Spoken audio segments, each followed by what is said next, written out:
Welcome, YouTube. Welcome back to Touchdown Labs, where we go through this week's episode of our top 40 big board. Guys, I wanted to go ahead and rank my 40 best prospects. With the post combine mock draft video doing so well, I thought I'd go through all my 40 prospects with you guys, talk about why I ranked them where I did. And this is actually our third or fourth iteration of our rankings, which started as a top 15 big board and now has climbed all the way into top 40. So let's get into it. Our first ranked player who has changed recently, Abdul Carter. I had Travis Hunter ranked here for the longest time. But what I'm going to say, I went ahead and changed that to Abdul Carter. I am in agreement with the consensus pick here being Abdul and Mr. Carter 6'3 coming in as an edge. I think Penn State learned their lesson early on with Micah Parsons that if you have a player like this, you let them rush from the edge and let them be successful. Not only did they do that, they gave him a bunch of plays to rush from the second level as a linebacker. He was successful doing that as well. Tackles for loss over 20. He was coming in as a demon on the edge, and really, I think in any program in the NFL, he's going to be successful. That's why I have him ranked number one. When you're talking about these top five picks, when you're talking about picking in the top 10, why it's so important for teams when it comes to the end of the season is they are getting players which they not only want to walk in as the best player in their position room, a player like Abdul Carter, teams are looking for him to walk in as the best player on the defense. And I think he does that day one. Not only are you getting a day one starter in Abdul Carter, you're likely getting the best player on your defense, and he is making your team automatically better the day that you hand in that card. So I'm comfortable with having him at my number one position on our board. And we'll move on to number two here, which is Travis Hunter. Now, like I said, I had Travis Hunter ranked as number one for the longest time. He is a dual threat when it comes to his position value. Travis Hunter is not only elite when it comes to playing cornerback, he's pretty damn good when it comes to playing wide receiver as well. He locks down your top receiver on the team, so that checkbox is taken away. He's an elite athlete. And like I just said, when we're talking about our top five players, I want to make sure that this player that I'm picking is coming in and he's potentially one of the top players on that side of the ball. And Travis Hunter fits that bill. 6 feet tall, doesn't get thrown too much. When he does get thrown to, is extremely competitive, can play zone and man coverage, and I think he'll thrive at the cornerback position on the next level. And he has that Deion Sanders-esque play style to him, where he can not only play on defense, but he can play on offense as well. And depending on the coordinator that he goes to, the scheme, the head coach, if they utilize him that way, I think he'll be extremely successful. And the NFL is changing with these types of players. And we're going to see that more and more. Travis Hunter is the first one coming in like this in a very long time. I think there's more to come. And really, really happy with having him ranked number two here. I think any team that picks him up will be really happy to get him in our mock draft. We had him going past the Patriots, and Patriots fans were not happy about that. So it seems that every team in the top five would be extremely happy with drafting Travis Hunter. That takes me to Ashton Genty, running back ranked number three. And this might be something that's a little bit controversial depending on how you've ranked your board here. And really, what happens is the running back position has been devalued over the last, I'd say, 5 years. There's been a ton of running back contracts, starting with Todd Gurley, going to Ezekiel Elliott, coming out that I would say devalued the position because teams didn't get that return on production. That's changing now. Saquon Barkley and Derrick Henry are probably coming out of one of the best free agent running back classes in the last 10 years, maybe even longer. And the Philadelphia Eagles just showed you that running back and defensive tackle, maybe GMs think they're the two least important positions, but when it comes to winning a Super Bowl, those two positions matter the most. Lots of teams see this now. Saquon Barkley was just handed that contract, getting an extension with the Eagles. I think teams would love to take Genty. And when we got on our 2025 NFL draft call with Daniel Jeremiah, this was a question that I asked him. Are you concerned with the amount of carries that Genty's coming in with? over 700 plus compared to someone like Jameer Gibbs, who came into the NFL with almost half of that, maybe a little bit more with 300 or so, 300 to 400. And the answer was no, I'm not concerned. So that was interesting to hear from an NFL perspective. Really, with Genty, I don't think anybody cares about the carries that they're getting. They just care about the production. And the second follow up question to that was with Ezekiel Elliott's contract as a Cowboys fan, would you be comfortable drafting him that high, knowing that that potential second contract wouldn't have a return? And the answer was no for that as well. So that's extremely interesting to see from an NFL scout and someone who's involved in the business that that production around the 4 or 5 year mark that you're getting, if it's elite, it's good enough and good enough to warrant this pick. So I'm definitely okay with that. And I'm keeping him here high, keeping him at number 3, not letting the position kind of throw me down. Mason Graham is coming up next. Mason Graham is our first defensive lineman on the board in a very, very strong defensive line class. And what would I say about Mason Graham? He's a big guy, 6'4".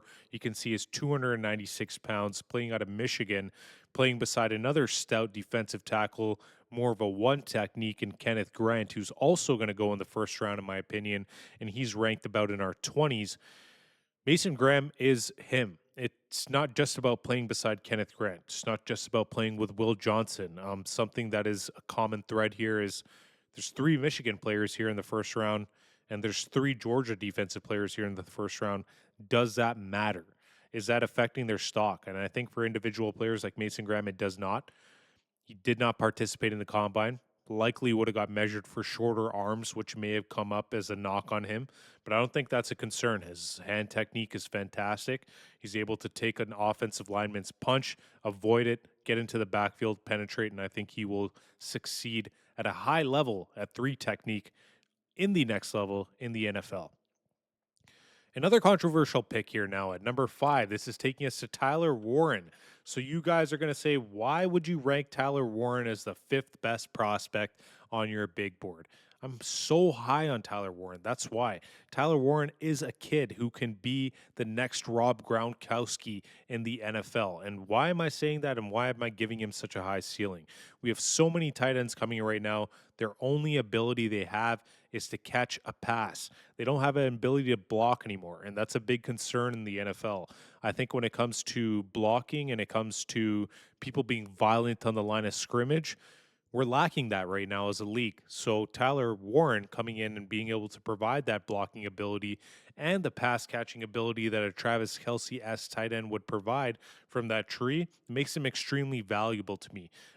Myself as a Cowboys fan, if he's there at 12, I would have no hesitation dropping my card in for him just because I know what he offers in the run game. He makes that better. He adds another weapon on the line of scrimmage in terms of being physical and violent, changing the culture of your team.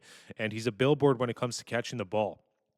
These aren't notes, guys. These are just, straight off the top of my head from watching film.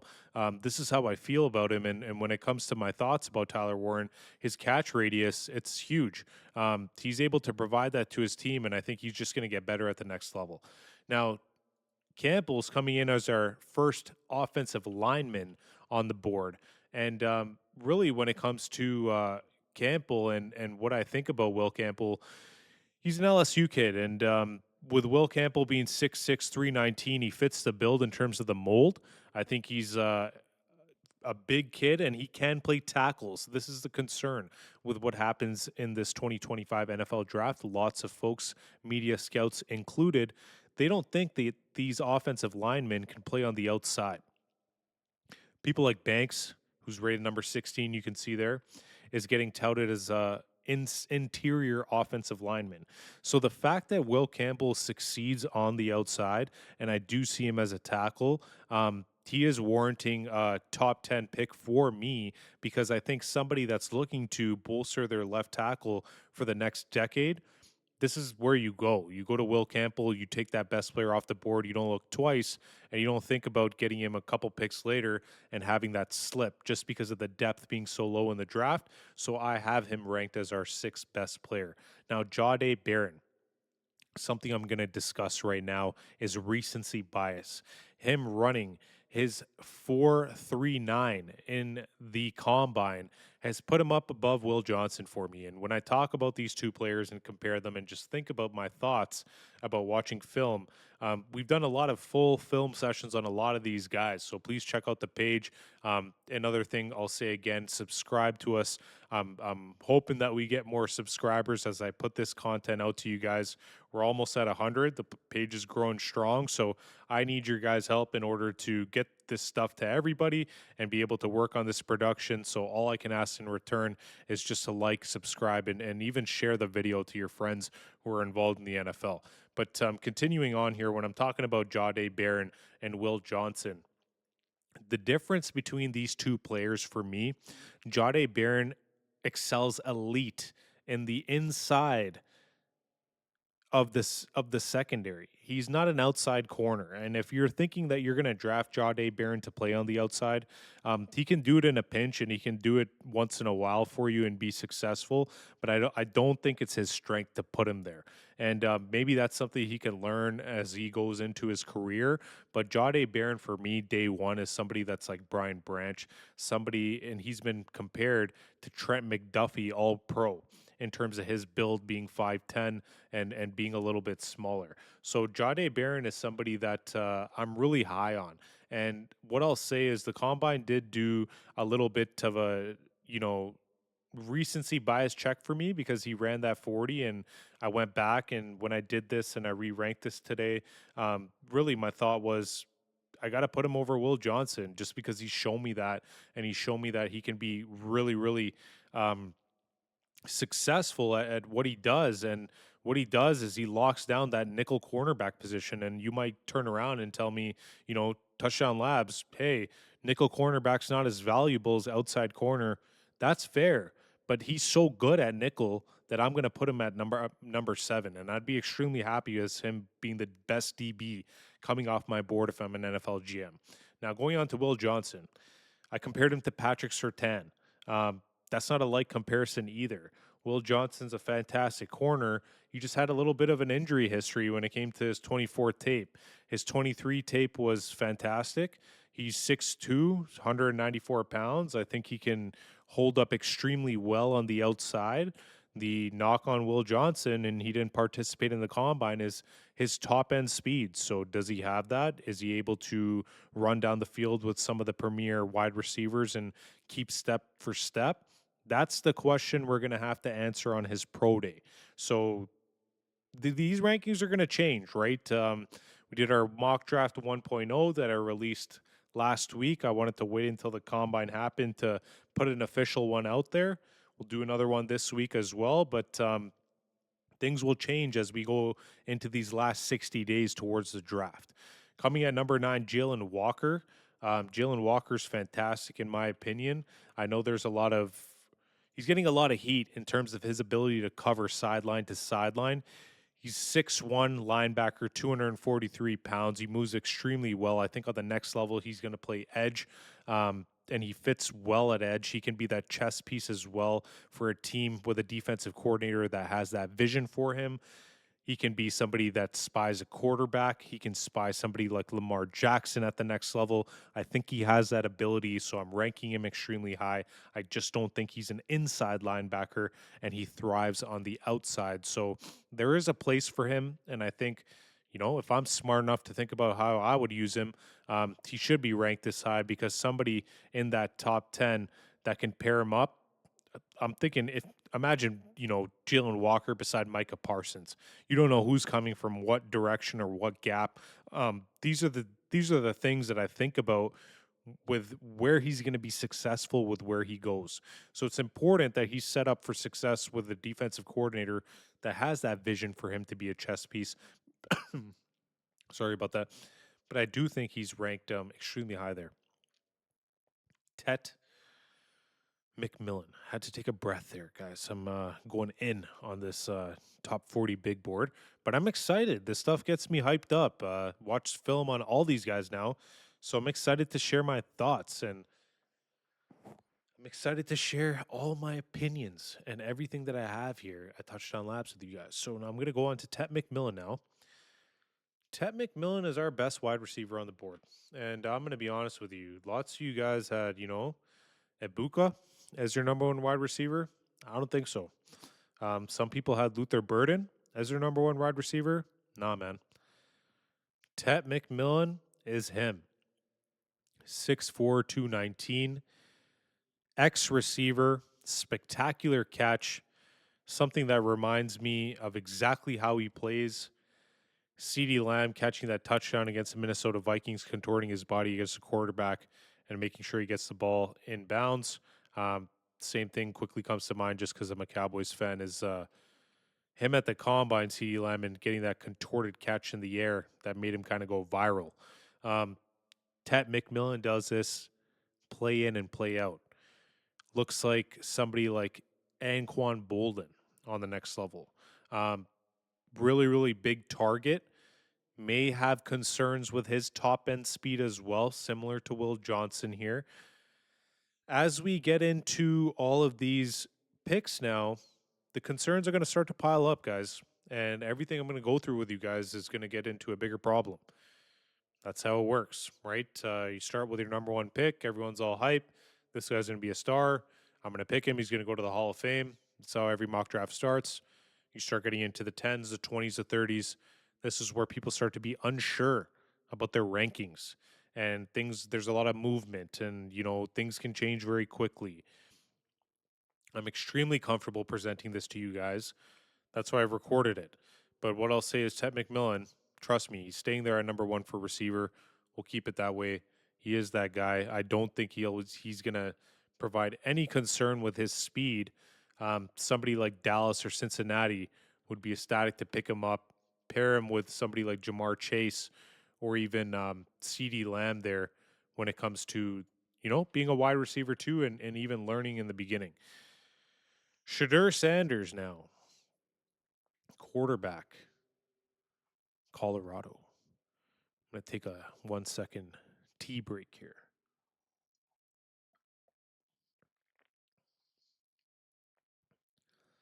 Oakland just signed Max Crosby. You'll see that on the bottom of the ticker. It just came up. 3 years, $106 million extension, guys. $106 million. Highest non-paid quarterback. Do you think they're telling him they're not going to try to rebuild the team? Do you think they're telling him that they're not going to go all in? He had concerns. He wanted to be traded this season. I think Tom Brady coming up into the organization and being the general manager has given them a chance to reevaluate. They might be a team that drafts Shadur Sanders. Shadur Sanders, in my opinion, is the best quarterback on the board. He comes from this family that has the ability to just have that X factor. Deion Sanders, two-sport athlete, successful in both sports. And when we think about Deion Sanders, we think about a champion. Deion Sanders then takes us to the next level. Where does that take him? Takes Colorado, a team with under 5 wins to a potential playoff team. Sure, his son's quarterback, but he's coaching him to be successful. His son has Travis Hunter, but Travis Hunter is not the only person on that team. They have a poor offensive line. He's still able to get things done. I think it's important to take all these things into consideration. Shadur Sanders is him. He is my best quarterback on the board. I'm putting him over Cam Ward. I'm standing on business when it comes to this decision. And now when we talk about Cam Ward, they're right next to each other. Cam Ward is fantastic as well. He might be better right now in the short term. He might be more NFL ready right now this second. But Shadur Sanders will be a better quarterback, in my opinion, when it comes to the long-term future of the NFL. He will not break under the bright lights. I really just think it depends where he's drafted, because these quarterbacks in the first 10 picks, a lot of their future is dependent on where they're drafted. And I'm going to bring it up. And, if you're a Cleveland Browns fan, it's not what you want to hear, but lots of quarterbacks that went to Cleveland screwed up because it was Cleveland. Baker Mayfield left Cleveland and he's reinvented himself. So I think the team that you're drafted to has a big deal in terms of your success. And I'll just leave it at that. But in terms of the quarterback battle, um, I am high on Cam Ward as well, but I will just leave it at I think Shadur Sanders will be a better long term quarterback in the NFL. In the interest of this video, we will go ahead and just move on. If you guys want to argue about that, I don't have any problem backing this up with my own evidence on Shadur Sanders and Cam Ward. Okay, next up, Mike Green, Marshall product. Lots of folks probably never heard about him until scouts started bringing him up. I'll mention it again. I'm a Cowboys fan, and internally, some of our scouts who do a fantastic job, media scouts, on presenting information on the draft, they brought up Mike Green quite early. Small school kid. Knock on him is he hasn't faced NFL competition. I think in the Senior Bowl he had a mic drop moment. He went against Conley, I think one of the better tackles in this draft. And really what he was able to do was go ahead and throw him on the floor. And then he left the Senior Bowl. And then after that, everyone started looking at his film, me included. And he skyrocketed up my list. Mike Green is a fantastic interview. I think he's a great person off the field. On the field, he gets to the quarterback. He's somebody that if he's not getting to the quarterback, he's in the backfield, causing consistent pressure. And that's something that you're going to get out of Mike Green when you pick him in the draft. You're going to get somebody who's providing you consistent pressure. He's not a problem off the field. He has a really high IQ, and I think that's going to translate extremely well in not only the run game, but the pass game, and he's going to be an all-around good defensive end. James Pierce Jr. ran a 4.5 at the combine. Lots of people might have him first on their list as well out of defensive ends. In our mock draft last week, we had James Pierce Jr. coming off the board before Mike Green did. And that's because of his, I'll talk about it, the recency bias, right? James Pierce Jr. runs this 40, and then everybody looks at him again and says, hey, how did I forget about this prospect? How did I rate this prospect this low? 7.5 sacks, 38 tackles. He's ranked on NFL Draft Buzz as their third best defensive lineman, and their second best edge. It's Abdul Carter, Mason Graham, James Pierce Jr. So this is another one I'll talk to you guys about in the comments if you'd like. I'm higher on Mike Green right now than James Pierce, but he's right up there, and he's still cracking my top 15. If you guys have been following the page, you'll know the top 15's changed quite a bit. When I was posting these and I was posting 15 only, there's a lot of guys that have had movement here, and I don't think Campbell's been up this high in my top 15 or Barron. And another person I'll throw in there is Green, who's made it up here, and now Loveland.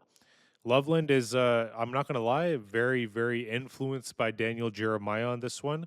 I was curious as to how he even came up as the 7th best ranked player on Daniel Jeremiah's list.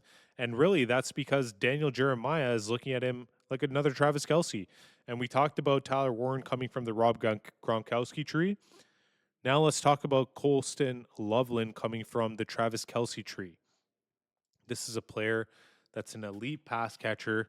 He's quite a big body at tight end as well. So I don't think you're getting any kind of lack of frame. Probably not the blocking skills that Warren's going to bring you, and they're two totally different players. But he's 6'6". He's a big kid. Plays on a championship team, Michigan, 248 pounds. He had 56 receptions for 582 yards. Maybe not the production that you're looking for, but the potential is definitely there. And now when you ask me why I ranked him number 15, you look at a player like Banks here, and really for Banks, if you're rating Banks as a tackle, you got to rank him low. You know what I mean? Because he has stuff on film.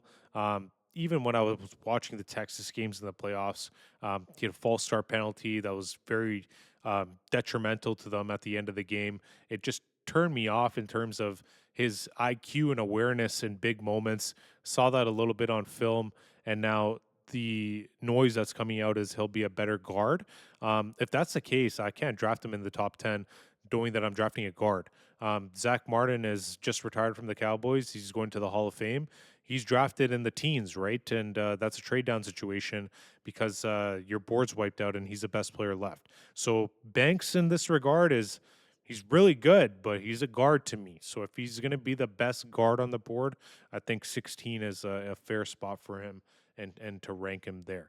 So we're getting through this, guys. We're almost at number 17 now, and we're so close that I'm going to have to go ahead and move the capture here and make sure we can move this to the top of the screen. So bear with me here, guys. So that way you can see number 17, Shamar Stewart. So Shamar Stewart's an interesting one. Um, what am I reading when I look at Shamar Stewart? What am I seeing on tape? Um, Shamar Stewart, Texas A&M defensive defensive end, and really what you're seeing with this kid is he's being compared right now to Myles Garrett, and is that fair for him? Probably not. Um, it's a lot of expectation to live up to. In terms of production, you'll see 1.5 sacks. It's not the greatest. Um, but he has the potential when it comes to the athletics and the numbers. So that's the only thing here. And I think that's the conversation we should be having when we're getting to this point in the draft where it's like, hey, you're drafting on potential now. Okay. When we're talking about 17 and onwards, a lot of this is how you see the player, where they fit in your scheme and system, and what you see as the value that you're getting out of the position as well. So, talking about defensive end, one of the most valuable positions next to quarterback and left tackle, I think he could be a fantastic prospect. Skirting there is down at 34. Um, Folks could look at me and say, how did you rank him that low? He had way better production than Stewart. Really just high on Stewart's athletics. Think Stewart needs some more training at the NFL level, but with that, he can be a really good player. Booker, in my opinion, could have a battle here on whether you're ranking Banks or Booker higher as a guard. Um, Conversation could be had about Booker being a better guard than Banks. I'll take it with a grain of salt. I think it could be true. Need to watch more film on this one. I'm not going to even lie to you guys. When it comes to Tyler Booker, Alabama, I could do a better job being an offensive lineman grader, and I lean towards some of my, you know, friends in the industry and media scouts for this kind of information. So 6'5", offensive guard, 321, definitely fits the bill in terms of his stature. Booker will be off the board, I believe, before round 2. So if you want to guard, this is one of those situations that I talked about. You're going to have to pick him up earlier than expected. The offensive line depth is not that heavy when it comes to the full draft. So when it comes to Booker, I think you're going to have to pick him up a little bit earlier. And number 18 might be ranked a little bit rich for some folks, but I think it's worth it up there when you think about, how you're going to get a tackle in the 3rd, 4th, or 5th round, or an offensive guard that can start on day 1. It gets extremely slim at that point in time. Jihad Campbell, somebody who's climbed up our list here. And how has Jihad Campbell climbed up our list? The same way Jade Barron did. He ran really well at the combine. So that's important, guys. He came in probably the best coverage linebacker coming into the draft, 6'3", 235, another Alabama product right beside Booker. And he's coming in with 5 sacks, so he gets to the quarterback. He has 2 forced fumbles, 119 tackles all over the field there, and he is one of those linebackers that can cover sideline to sideline. Potentially has worked himself up into a top 15 pick, running that 4.5. Take it with a grain of salt. These guys are training for that all year round. But when it comes to linebackers, lots of teams have, Jalen Walker and Jihad Campbell ranked together in that block because they consider Jalen Walker an outside linebacker, but let's rank them separately. I think Jalen Walker's an edge when we put him there. And if anything, you can call him an outside linebacker. But Jihad Campbell, best middle linebacker in the draft, and we'll just leave it at that. Michael Williams, I'm not going to lie, I'm not even high on this guy. Michael Williams is a Georgia product. My concern with Michael Williams is that he played with two other people on his defense, Malachi Starks. He also played with, Jalen Walker. I think all three of them led to each other's success. When it comes to where he is ranked, he is the fifth ranked edge on NFL Draft Buzz, the site that we're looking at here.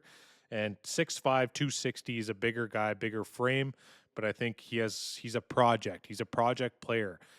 Drafting Michael Williams, I don't think you're getting that day one elite starter. I think you're getting somebody who has a high ceiling, but he's somebody you're going to have to work with and have a plan for. So that is why I have him ranked number 20th. Let's look back at guys like, Shamar Stewart and compare them. I think Stewart has better athleticism. So he is somebody that I'm ranking, higher than I'm ranking Michael Williams. And then you looking back on this even before, we're seeing James Pierce Jr. Definitely thinks he should be ranked higher than Michael Williams just because of how he performed at the combine and his potential. Some off the field problems, but lots of players have that these days. And then Mike Green, like I said, it just warranted for me to have him ranked as the number one edge right now. And then Jalen Walker's in his own hybrid kind of role. So when we're looking at it from that aspect, and I'm going back and showing you guys, this is the reasoning that I'm having behind it here. Going forward here, Malachi Starks. Been watching a ton of John Gruden and a ton of the FFCA. And Malachi Starks has been working with John Gruden all before the draft. Really impressed on that and what he's doing there. And he's one of those players that I think is going to go a little bit later in the first round, but he's going to go to a team like the Ravens, or he's going to go to a team that has a plan for him, and he's going to be elite. Think about Kyle Hamilton. He went to the Ravens. He ended up being sort of a cornerback that kind of steps forward, locks down the tight end, and he has a bunch of duties that he has on that defense outside of just being a safety. That is something that Malachi Starks can do, and I think at the right defensive scheme, he'll be extremely successful. Now, 22, Josh Simmons. Josh Simmons has this knee injury here, and we're not sure what's going on with his knee injury, but what I'll say is that it was undisclosed. It was a little bit sketch. They were a little bit suspect with releasing the information. So Josh Simmons is somebody that I had ranked in my top 10. I'm not going to lie when we had our last iteration of this. But since the news has come up about his injury, I know the news has been positive after the combine. I can't say that this is a player that I'd be comfortable drafting any higher than the 20s right now. But if he is healthy, a team like the Packers, they can do extremely well with this pickup, can play all across the offensive line. Will Campbell, we talked about it, the first tackle in our class. Josh Simmons is also another guy that can play tackle at a very, very high level if he is healthy. Kenneth Grant, one technique defensive tackle. So what I'll say about Kenneth Grant is we talked about him playing beside Mason Graham. Kenneth Grant is a more of a one technique, plays a different position, but he's more of a space eater. He can penetrate. He can get sacks. He can get into the backfield. Not only is he going to help you in your run game, but he's also going to help you, and he can play three technique. He can penetrate if you need to. Very, very strong kid, 331 pounds. Comparing him to Mason Graham, he's about 30 pounds on him there, a couple inches as well. So big kid up that can clog the middle. But like I said, not just a garbage can full of trash. We're calling Kenneth Grant our defensive tackle number 2 in this class. So with it being a really deep defensive tackle class, I think that's a compliment to him to have a one technique ranked this high. And Kenneth Grant's going to be a steal for a team that needs that specific skill when it comes to improving their run game in the middle of the defense in the middle of round 1. Surprise, surprise, Isaiah Thomas. Nobody expected me to rank Isaiah Thomas here. And this is one that I didn't even have ranked here myself. And the reason being, I had an interview with Wanye Thomas actually, and Wanye Thomas from Georgia Tech plays on the Dallas Cowboys. Really, my interview with him, it ended up I ended up, thinking about his brother through the interview. And really, how that went was me and Wanye were talking about what's the story like with you playing and being an undrafted free agent coming into the NFL, and how's that story? What can you say about that? And really, for him, his answer was, "This is how I'm going to help my little brother." And then it clicked in my head, like, oh yeah, they're actually related. Him and Isaiah Thomas are brothers, and they're actually coming from a football family. So really, that's it was super interesting to learn. And as I went through that, I think it made me have a better appreciation of the player. So sometimes that happens, right? Things come up, and you don't get to learn about the player until it clicks in your head or something happens or you watch some film. He was always in my mind after that conversation. You guys can check out that video. Super, super cool interview that I did with Wanye. It was our first player interview on Touchdown Labs. Super safe guy. But Wanye is cool, man. And like I said, he's undrafted. He's a hard worker. We just picked up his contract today. So super cool that I'm talking about this.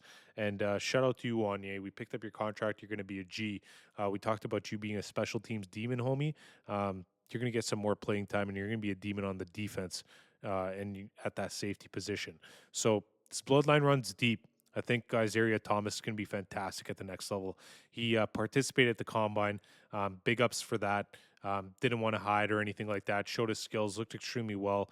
He's a press corner, so he's somebody who's going to play a lot of man coverage, and he showed that he can play zone as well. And because he's a press corner, he didn't have too many opportunities to show off his ball skills. I think he did that at the combine, and he showed everybody he's very, very comfortable with the ball in his hands. Lots of people might be mad about this one, but Ebuka, is he deserving to be ranked at 25 here, guys? Did I do him dirty? I might have done him a little bit dirty, but I'm still taking Ted McMillan as my first wide receiver. And I talked about Zach Wolchuk with this insider from 105.3 The Fan. This is a class where, like, just because the receivers they're slim, I'm not going to rank them in the 10s and the 15s just because there's none of them here. I'm going to be true to my rankings. If there's defensive linemen, edge rushers, linebackers, safeties, people that are a little bit lower on the totem pole. I won't say edge rusher, but if there's other positions a little bit lower on the totem pole, running back that you'll see coming up here in the next position with Hampton, I'm going to rank them as high as they need to be. I'm not going to let position value leak into how I stack my board.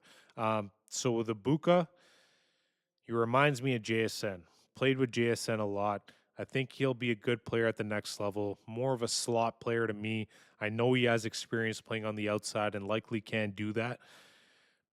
My whole question to you guys is this guy a wide receiver one? When I look at my squad, CeeDee Lamb is a wide receiver one, and it took him 3 years to solidify that position. Every year, though, he got a little bit better. Um, Worked on a craft that he wasn't good at before and brought that to his game. And by year 3, he came in and showed the NFL that this Jamar Chase, Justin Jefferson conversation needs to be put on pause. If you guys give me 100 receptions, I'll make it happen. Is Ibuka that guy? Is he? Are you guys trying to tell me he's that guy? Because people are trying to mock him in the top 10. He's not that guy to me. Explain to me why if you think so. That's my reasoning for having him at 25. Omarion Hampton, 26. Fantastic combine. Think this guy is going to be a stud. Check out our mock draft video. I had Omarion Hampton really mocked to the Minnesota Vikings. I think with them getting rid of Aaron Jones, it's a fantastic fit. Not only did Hampton have a good 40, he had a good overall combine. I think he showed everybody that he's a next back behind Genty, and Genty's getting touted to be drafted in the top 10. Everyone's forgetting that this is a strong running back class as well. Hampton is one of those players that's extremely a value pickup here at 26, I think, and if anything, should be ranked higher. Matthew Golden, another person that ran extremely well at the combine. Funny note here, Steve Sarkisian and I think their offensive coordinator were with somebody that was on Daniel Jeremiah's team. And they were even surprised that Golden ran so fast and ran that 40 that he did. So, interesting note there. He is extremely fast with the 40. When we go to stock up and stock down, as soon as I click this and go to wide receiver, you probably see Golden end up coming up first on the list, and he will. After a strong finish to his career with the Longhorns, he continued to build momentum with a 4.2940. Like I said, even coach was surprised that he was able to do this. He didn't participate in jumps or position drills. We couldn't really see if explosiveness. That film kind of speaks for itself, though. So some questions to be asked. I wouldn't say really even answered with Golden, but some people got him ranked now even higher than Abuka. So interesting enough. But I think with more film review, I'm comfortable, okay, with keeping him here with 27. Walter Nolan, we did a breakdown on Walter Nolan last week. Walter Nolan has been ranked all the way as high as number 8, mocked to the Carolina Panthers, even number 12 to the Cowboys. Walter Nolan is somebody that really fantastic 3 technique when it comes to penetrating, but the things that I saw on film about him is his pad level can get a little bit high. Like I said, the complaints are going to start to come out now as we get to 28 and higher. Pad level comes up high. He gets a little bit tired at times, and really that can play to his detriment because he's not playing with his motor at 100% on every single play. But there are flashes of greatness here. Walter Nolan's coming in, and he has a fantastic ability to pressure the quarterback. And it seems he's a big guy, right? The guy's like 296 pounds. Not like he's going to get to the quarterback running after him, but when he can get in and he can penetrate, he can force throws quickly, and that's what you want from a defensive tackle. That's going to be in a strong defensive tackle class with a lot of depth. Luther Burden, now wide receiver, more of a slot receiver to me. Came in as Max Prep's best receiver ranked like ever coming into college, and hasn't really lived up to that bill for his full college production. Had a great season, a little bit of an off season last year. That's the question marks with him. What is there a little bit to be concerned about with his lack of production there? I think there's more to say on the way the offense was operated, so that has to be taken into consideration as well. But you're more so getting a slot player, smaller guy who's extremely elite when it comes to his route running.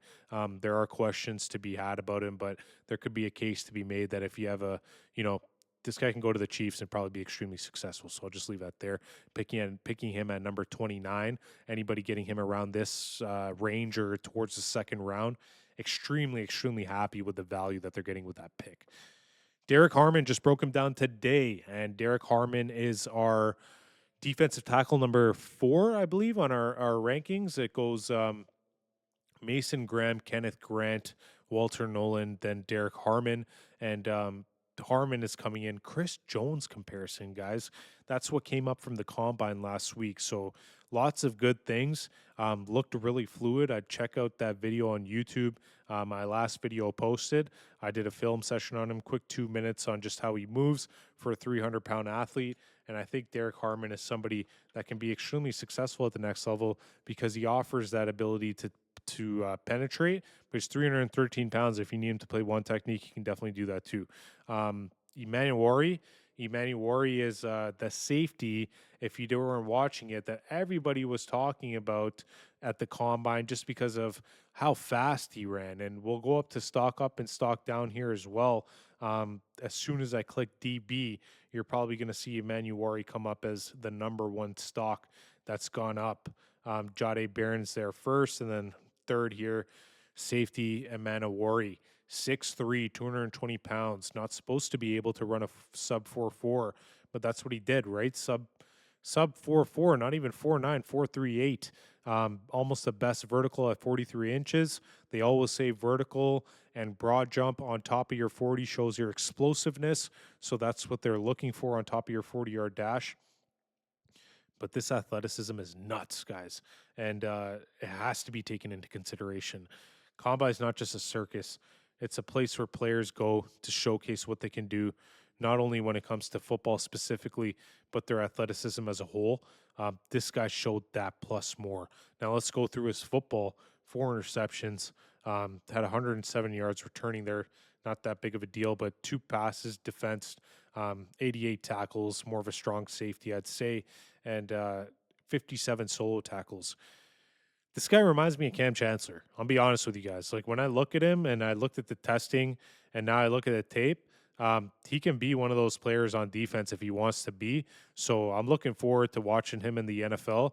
I'm high on him. I think being a safety and ranked in the top 32 is something to be proud of. Malachi Starks, that should show you guys how high I am on Malachi Starks, his ability to process.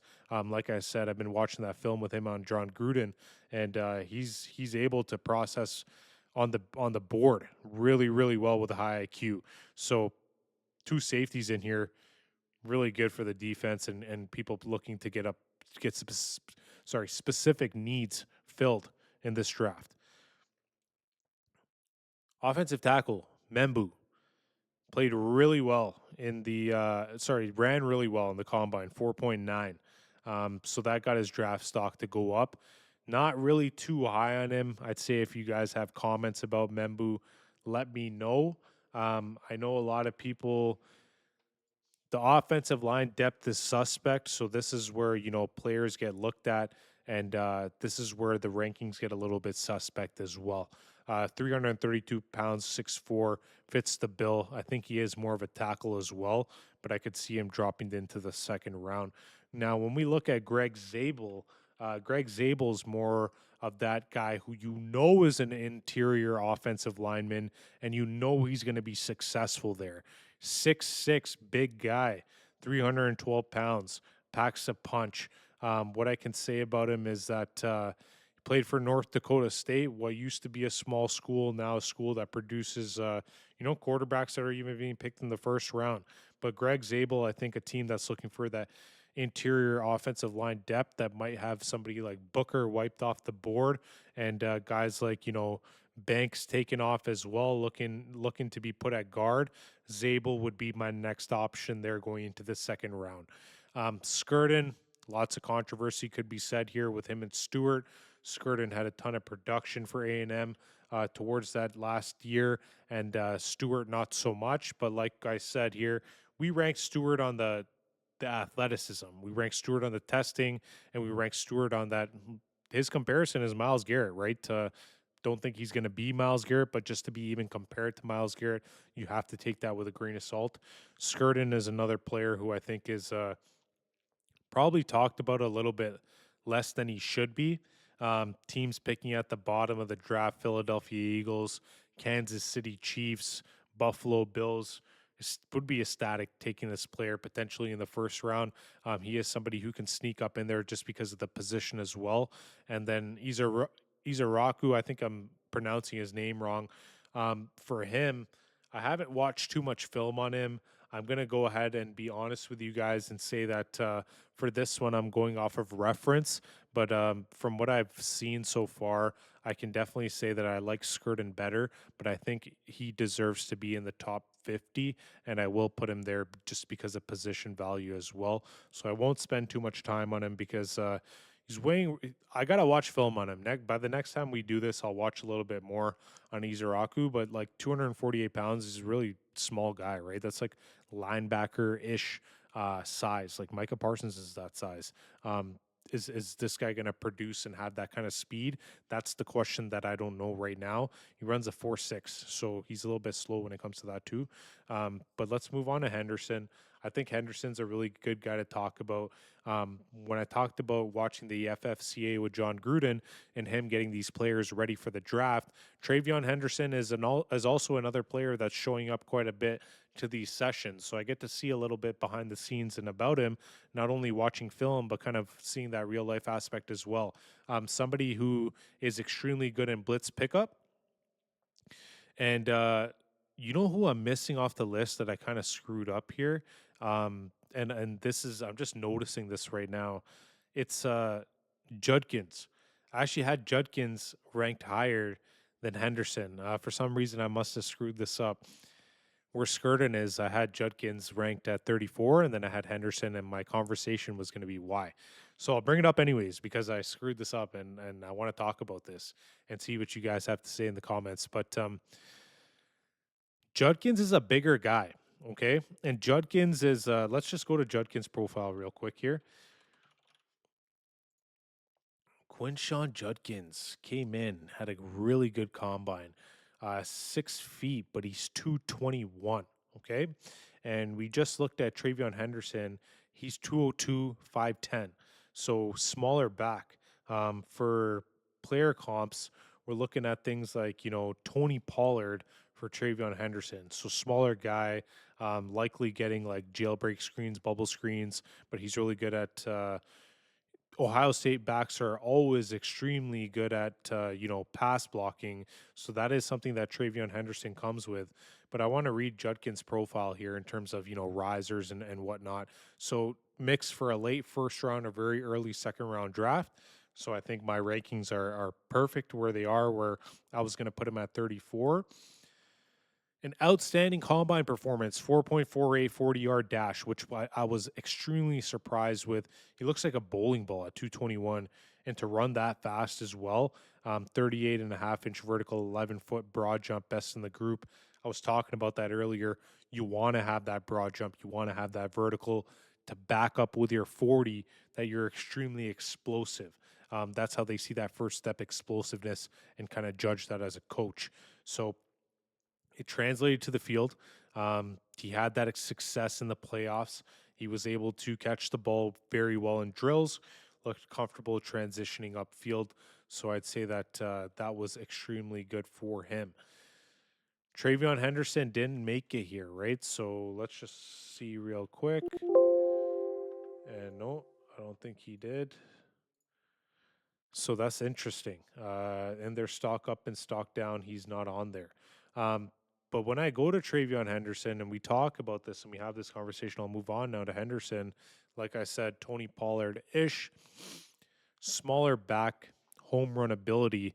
It depends on what you want here. So when you're getting to this late in the draft, it depends on what you're looking for.